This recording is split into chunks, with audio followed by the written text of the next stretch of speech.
नमस्कार, आप देख रहे हैं बिग पार्ट लाइव और आपके साथ में विजेंद्र सोलंकी। 2023 जा रहा है और दो बड़े राज्यों का चुनावी परिणाम आ रहा है। इन सब के बीच सियासी तौर पर एक पार्टी के नेता हैं जो हर वक्त चुनावी मोड में रहते हैं और दूसरी पार्टियां जिनके नेता यात्रा पर निकले हुए हैं। गुजरात और हिमाचल के चुनाव का परिणाम कल आ जाएगा। बीजेपी दोनों राज्यों में जीत का दम भर रही है तो कांग्रेस कह रही है कि हिमाचल में कांग्रेस की सरकार बनेगी और गुजरात में कांटे की टक्कर है। हालांकि कांग्रेस ये भी कह रही है कि चुनावी हार जीत से अब वो बहुत ऊपर उठ चुकी है, उसको फर्क नहीं पड़ता, तो भारत जोड़ने में वो लगी है। फिर भी गुजरात कांग्रेस ऑफिस में घड़ी लगा दी गई जिसमें दावा किया गया कि कल गुजरात में कांग्रेस की सरकार बनेगी। लेकिन सियासत में परिणाम परिपक्वता और जनता से जुड़ाव का आईना होता है। तो क्या दोनों राज्यों के चुनाव पार्टियों को आईना दिखाएंगे और बताएंगे कि ये 2024 से पहले का रुझान है जिसमें संजीवनी भी छिपी है और सियासी समस्या। आज बात इसी मुद्दे पर कि परिणाम देश की वर्तमान में भविष्य की सियासत का कौन सा आईना दिखाने वाले हैं।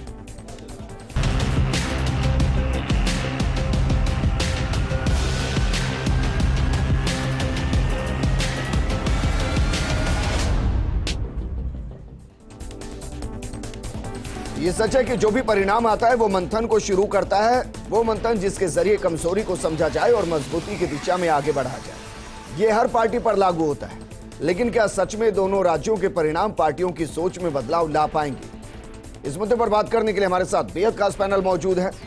हमारे साथ बीजेपी नेता शैलेंद्र गुर्जर जी हैं, कांग्रेस नेता आर तिवारी जी हमारे साथ हैं, राजनीतिक विश्लेषक मिथिलेश जैमिनी जी हमारे साथ जुड़े हुए हैं। आर तिवारी जी, शुरुआत आपके साथ करना चाहूंगा। माने कि ना जीत का जश्न ना हार का डर, दोनों चुनाव में कांग्रेस उस ब्राह्मण की तरह चल पड़ी है जो इन सब चीजों से ऊपर उठ चुका है।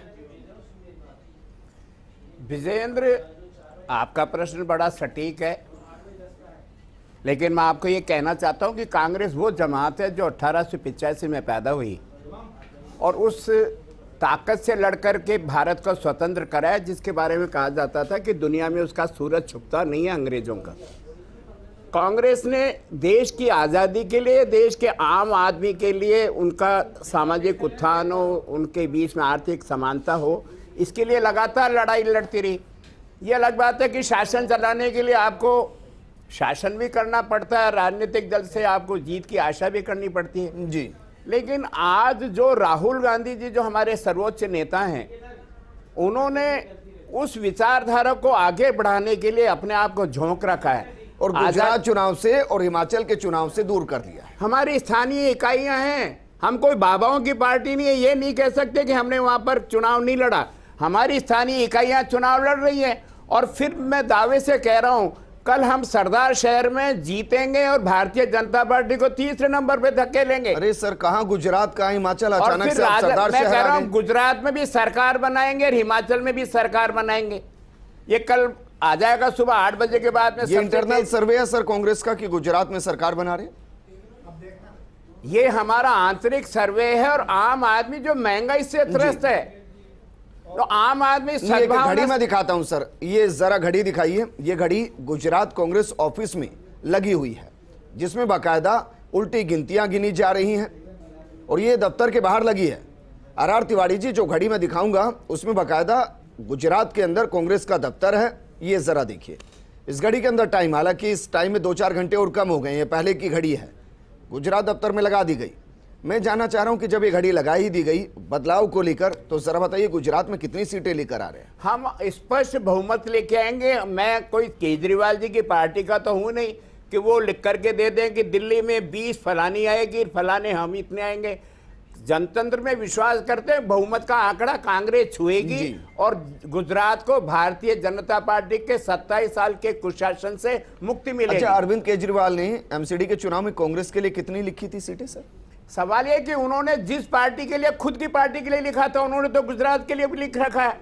92 सीटें भारतीय जनता, वो आप पार्टी जीतेगी। कल उनका वहां खाता भी खुलेगा या नहीं खुलेगा, ये तो कल का भविष्य ठीक है। शैलेंद्र गुर्जर जी हमारे साथ हैं और हमारे साथ आम आदमी पार्टी से अमित शर्मा जी जुड़ गए हैं। शैलेंद्र गुर्जर जी, क्या इसको 2024 से पहले का वो रुझान माने जो पार्टी को सोचने पर मजबूर करेगा? अगर पक्ष में आया तो पार्टी और ज्यादा मुखर होकर आगे बढ़ेगी और अगर खिलाफ आया तो फिर लगेगा कि जो जादू 2014 से चल रहा है उस जादू में कमी है, कुछ बदलने की जरूरत है। देखिए विजेंद्र जी, भारतीय जनता पार्टी हमेशा जनता के बारे में सोचती है और लोकतंत्र में जनता का मैंडेट ही बहुत इंपॉर्टेंट होता है।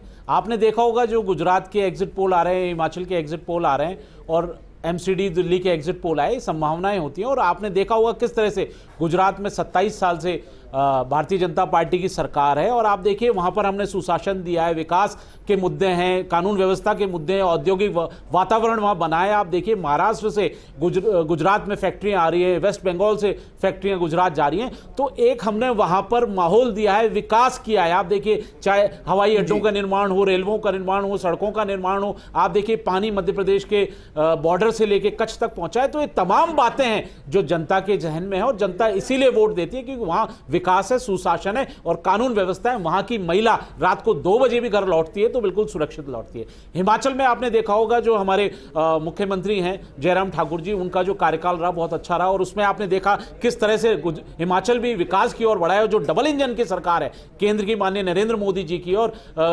हिमाचल प्रदेश की और गुजरात की, आप देखिए विकास बन रहा है। आप देखिए मंडी में हवाई अड्डा, अंतर्राष्ट्रीय हवाई अड्डा बन रहा है, रेलवे बिलासपुर में रेलवे लाइन बिछ चुकी है। आप देखिए एम्स, जो हिमाचल में बहुत बड़ी स्वास्थ्य की समस्या थी, वहां एम्स बनकर खड़ा हो रहा है और तमाम जो डेवलपमेंट है वो आप बताते हैं। और हमारी जन कल्याणकारी नीतियां, उनको देखिए, जन कल्याणकारी नीतियों जो किसान वर्ग के लिए, युवा वर्ग के लिए, महिलाओं के लिए, दलितों के लिए, काफी ज्यादा पूछा जा रहा है, इसी वजह से जनता वोट दे रही है। शैलेंद्र जी, एक सवाल बहुत पूछा जा रहा है, हालांकि उसका गुजरात और हिमाचल से लेना देना नहीं, लेकिन वो कह रहे हैं कि एमसीडी में कहीं ऐसा तो नहीं कि बीजेपी का मेयर बन जाए। देखिए एमसीडी में निश्चित तौर पे जो एग्जिट पोल आए थे उसमें आप पार्टी उस पर खरी नहीं उतरी, भारतीय जनता पार्टी बहुत अच्छे वहां से वोट लेके गई है। निश्चित तौर पे कुछ कमियां रही होंगी साफ सफाई की, मोहल्ला व्यवस्थाओं की, जो एक स्थानीय मुद्दे होते हैं, कूड़ा, एक प्रदूषण, कूड़ा कचरा, ये सब बहुत बड़े मुद्दे थे। तो निश्चित तौर पे वहां कुछ कमियां रही होंगी भारतीय जनता पार्टी की, लेकिन फिर भी मेयर बना लेंगे, ये आने वाला वक्त बताएगा। क्योंकि कह रहे हैं सोशल मीडिया पे कि जहां हारते हैं, जहां जीतते हैं वहां तो सरकार बना ही लेते हैं, जहां हारते हैं वहां डेफिनेटली बना लेते हैं। देखिए ब्रजेंद्र जी, ऐसा कभी नहीं है। भारतीय जनता पार्टी सिद्धांत की पार्टी है, विचार की पार्टी है, संस्कार वाली पार्टी है। और जो अरे अब सुनो ना, जब भारतीय जनता पार्टी के एजेंडा विचारधारा से अगर कोई आता है, अगर हमारे साथ कोई जुड़ता है तो उसका स्वागत करते हैं। हमारा मोटो है सबका साथ, सबका विकास, सबका विश्वास। ऐसे नहीं आपके राहुल गांधी जी चुनावों से भाग रहे हैं, यात्रा कर रहे हैं जिसका उद्देश्य नहीं है। आप क्यों नहीं गए गुजरात? राहुल गांधी जी ने 2 रैलियां की है, हारने के बाद नहीं राहुल गांधी जी ये यात्रा कर रहे हैं, क्या कर रहे हो आप? लेकिन शैलेंद्र गुर्जर जी, ठीक है, आर.आर. तिवारी जी रुके ना, आर.आर. तिवारी जी रुके ना, आर.आर. तिवारी जी रुके। शैलेंद्र जी, सर सुनिए ना, शैलेंद्र जी, उनका एक अलग विजन है। वो कह रहे हैं कि क्षेत्रीय चुनाव है, क्षेत्रीय नेता है हमारे पास, हम नहीं लेकर आते अपने बड़े नेता को, 2024 में लाएंगे उनको, उनका अपना एक नजरिया है सर। लेकिन मिथिलेश जैमिनी जी, आपको लग रहा है कि इन 2 चुनाव में जो सर्वे के जरिए दिखाई दे रहा है,